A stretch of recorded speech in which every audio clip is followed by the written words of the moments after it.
வாழ்க வளத்துடன் நான் உமா ஸ்ரீனிவாசன் கனதாசன் வீட்டு கைமாத்துக்கு நான் உங்களை அன்போட வரவேற்கிறேன். இன்னைக்கு நம்ம பார்க்க போகிறது ஒரு ரொம்ப டிஃப்ரெண்ட்டான ஒரு குருமா தாங்க. குருமானா ரொம்ப இதாகவும் இருக்காது, அதே மாதிரி வந்து ரொம்ப கெட்டியாகவும் இல்லாமல் ஒரு குருமா. அது கலரும் டிஃப்ரெண்ட்டாக இருக்கும், உங்களுக்கு டேஸ்ட்டும் டிஃப்ரெண்ட்டாக இருக்கும். எப்படின்றத பார்க்கலாம். இதில் இப்போ நான் தேங்காய் எண்ணெய் ஊற்றி வச்சுருக்கேங்க. ஒரு 2 டேபிள் ஸ்பூன் அளவு ஊற்றி வச்சுருக்கேன்.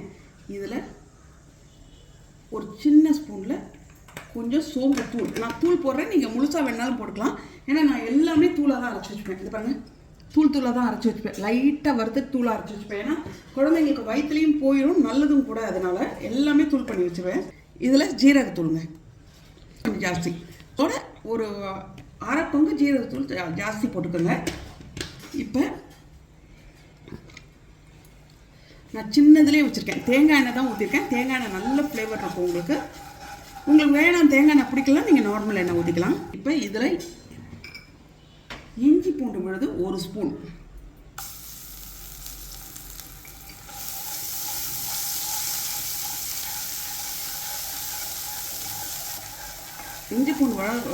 இஞ்சி பூண்டு விழுது வந்து கொஞ்சம் வாசனை வர வரைக்கும் வதக்கிட்டு, இப்போ பாருங்கள் மொச்சை மேல் தோல் எடுத்து வச்சுருக்கேங்க. மொச்சையை மேல் தோல்னா பெரிய தோலில் இந்த மொச்சையில் இருக்கும்ல, மேலே குட்டி குட்டியாக மொச்சையில் வந்து மேலே தோல் இருக்கும். இது மேலே அந்த தோலை எடுத்துகிட்டு வச்சுருக்கேன். ஏன்னா மெத்துன்னு வந்து அந்த டேஸ்ட்டே ரொம்ப வித்தியாசமாக கொடுக்கும்.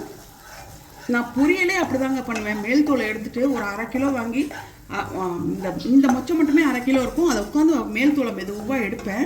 டபுள் பீஸ் இதுவும் மேல் தோலை எடுத்துட்டேன். இதுவும் மேல் தோலை எடுத்துட்டேன். இதையும் போட்டுக்கலாம். இப்போ அரைக்க வேண்டிய பொருளுங்க, பச்சை மிளகா 4 எடுத்துருக்கேன், முந்திரி பருப்பு ஒரு 8 முந்திரி பருப்பு எடுத்துட்டுருக்கேன். இதை போட்டுடலாம். கொஞ்சம் கொத்தமல்லி, கொஞ்சம் புதினா, இதையும் போட்டுடலாம். இதில் ஒரு சின்ன மூடி அளவு தேங்காய், இதையும் போட்டு இப்போ இதை நைஸாக அரைச்சி எடுத்து வடிகட்டிக்கணுங்க. இதை கொஞ்சம் வதக்கிக்கிட்டு இதோட குடமிளகா, ஒரு கேரட்டு, ஒரு பெரிய குடமிளகா இருந்தாலும் பாதி குடமிளகா போட்டிருக்கேன். இதையும் போட்டுக்கலாம். அதில் மஞ்சத்தூளுங்க, கொஞ்சம் மஞ்சத்தூள், இதுக்கு தேவையான அளவு உப்பு. ரொம்ப உப்பு போட்டிங்கன்னா இந்த நேரத்தில் வந்து இந்த காய் வந்து உப்பு நிறைய இழுத்துரும். அதனால் ரொம்ப இந்த காய்க்கு தேவையான அளவு மட்டும் உப்பு முதல்ல போட்டுக்கோங்க. இப்போ இதில் கொஞ்சம் தண்ணி ஊற்றிக்கலாம். தண்ணி ஊற்றிட்டு, ரொம்ப வேண்டாம், ஒரு 1/2 கிளாஸ் ஊற்றிக்கலாம்.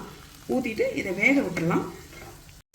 இப்போ 1/2 கிளாஸ் தண்ணி ஊற்றி இது வேக வச்சுட்டேங்க. நல்லா வெந்துருச்சு பாருங்கள். இப்போ இதில் நல்லா ஒரு பன்னீர் ஃபுல்லாக போட்டிருக்கேன். உங்களுக்கு பன்னீர் வேணான்னா நீங்கள் காய்கறியே ஜாஸ்தியாக சேர்த்துக்கலாம். இப்போ இதில் சில்லி ஃப்ளேக்ஸ், இது வந்து நீங்கள் சின்ன பேக்கெட்டே கிடைக்குதுங்க. இந்த மாதிரி சின்ன பேக்கெட் கிடைக்குது. இந்த மாதிரி வாங்கி வச்சுக்கிட்டிங்கனாவே போதும். இது வந்து உங்களுக்கு எவ்வளோ ரூபா தெரியுமா? 10 ரூபா தான் இந்த பேக்கெட்டு.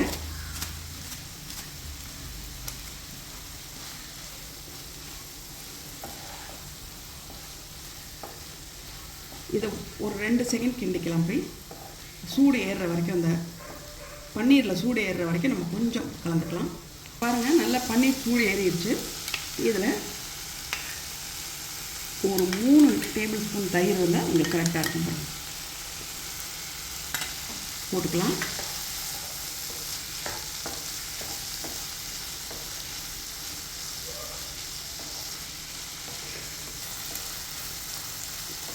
அந்த தயிர் வாசனை கொஞ்சம், அந்த பச்சை தயிர் வாசனை வரும்ல, அது போகிற அளவுக்கு கொஞ்சம் வதக்கிக்கிட்டு, இப்போ இதை அரைச்சி வச்சுருக்கேன் பாருங்கள். இதை நான் சொன்னேன் பால் எடுத்து ஊற்றிக்கலாம் அப்படின்னு சொன்னேன். ஆனால் இதுவே வெண்ணெய் மாதிரி இருக்குது, அதனால் பால் எடுக்க வேணாம். கொஞ்சம் குறன்னு இருந்தது முத்தல் தேங்காய் அப்படின்னா நீங்கள் கட்டாயம் பால் எடுத்து தான் ஊற்றணும். ஏன்னா இந்த குருமா வந்து உங்களுக்கு வழுவழுன்னு வெண்ணெய் மாதிரி இருக்கணும். குருமா சாப்பிடும்போது இந்த ஹோட்டல்லாம் கொடுக்குறாங்களே இந்த பன்னீர் பட்டர் மசாலா, இதெல்லாம் அது எப்படி வழுவழுன்னு ஒரு இது ஸ்ட்ரெச்சர் அது மாதிரி இருக்கணும். இது கொஞ்சம் அந்த மிக்சியில் தண்ணியை கலக்கி ஊற்றிட்டேங்க. இவ்வளோ தான். இது வந்து சப்பாத்தி பூரிக்கு ஏ1 இருக்கும், அதே மாதிரி தோசைக்கு ரொம்ப நல்லா இருக்குங்க. இது ஒரு கொதி வரட்டும். அதுக்குள்ளே நம்ம இதுக்கு வந்து ஏன்னா ஏற்கனவே காய்க்கு நம்ம உப்பு போட்டிருக்கோம் கொஞ்சம். இப்போ இந்த குருமாவுக்கு கொஞ்சம் உப்பு போட்டுடலாம். இப்போ இதுக்கு தேவையான அளவு உப்பு போட்டுடலாம். இப்போ பாருங்கள், நல்லா கொதிச்சு வந்துருச்சு. இது கலரே க்ரீனாக இருக்கும். உங்களுக்கு சாப்பிடவும் ஃபஸ்ட் கிளாஸாக இருக்குங்க. தக்காளி வெங்காயம் கிடையாது.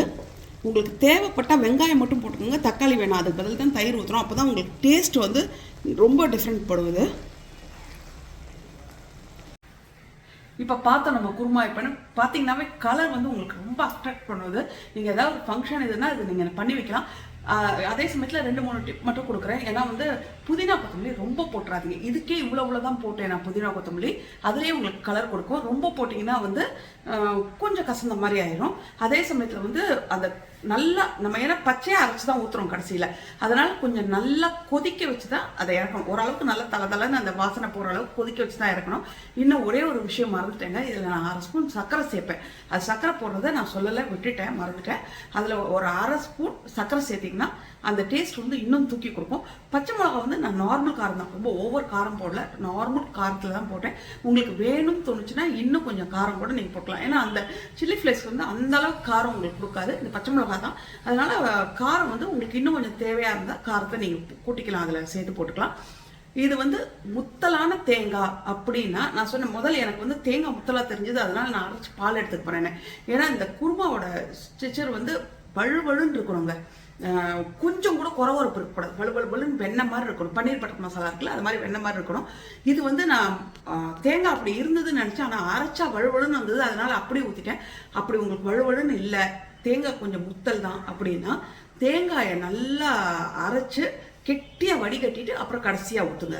ஊற்றிட்டு நல்லா கொதிக்க விட்டு கொஞ்சம் திக்கானோன்னா இறக்கிடலாம். நீங்கள் இதை பண்ணி பாருங்கள், உங்களுக்கு ரொம்ப ரொம்ப பிடிக்கும். ரொம்ப குழந்தைங்களுக்குலாம் ரொம்ப காரம் கம்மியாக பிடிக்குன்னா ரொம்ப ரொம்ப பிடிக்கும்.